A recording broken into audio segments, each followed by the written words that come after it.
Welcome back to Shoulder Challenge Month. We're on week 2, day 13. Today we're going over at-home/work rehab protocols and rehab that will not only involve the shoulders, but the whole core, torso, and body as a whole. Now, if you have to make certain modifications as we go through this, please do.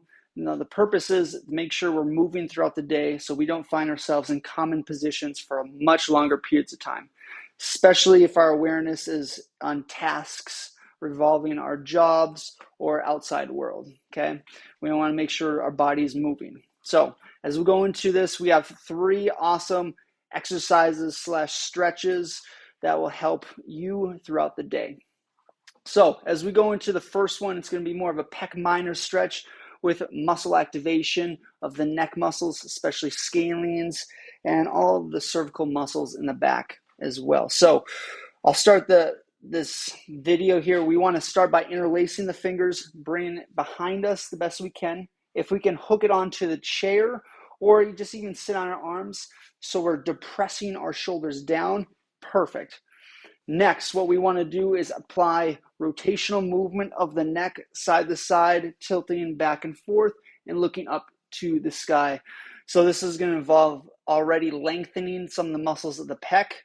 It's also going to involve activation and lengthening stretch of the muscles on the front of the neck, side, and back so we can get proper movement, and it'll break apart the tension of constant tightness and stress in the upper back. Okay? Now, as we move into the next one, this is a modified Buggars Relief Postural Technique. So this is going to involve a few muscles. As I go to the model over here, we're going to start by addressing a few muscles first. Mainly, it's going to be the rhomboids and the muscles in between your shoulder blades. And if your arms are in front of you for longer periods of time, it's going to involve a lengthening and weakening of some of the muscles in the back. So we want to bring the center of our body from front to everything behind us. Okay, so that's one with the torso. Next, with the arms constantly in front of us, we want to make sure we go palms up, straighten arms, and ideally a little bit extended. And then third, bringing your chin backwards. And we want to hold this position for 1 minute every hour or every 1 to 2 hours. Okay? Now, the next progression from there would be shoulder shrugs, depression. Back and forth here, just so we can get a pumping action of the muscles in the back of the neck. So this will involve lengthening of the scalenes. This will involve pumping action of the levators, just so we can get some of the pressure off the upper back. Now, the third and final one is going to involve a little bit of wall sits. So if you can't do wall sits for periods of time, do this in a chair. That's fine. So that's the first one. Second one, we want rotational movement as we're activating the bottom part of our torso. So as we're doing wall sits, we want rotational movement side to side.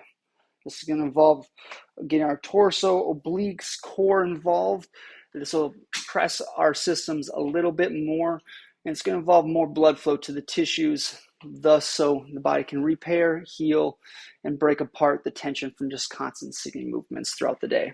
And then the third one is side to side, waving your arms around the air like you just don't care, making sure that the environment around you is safe so you don't break anything.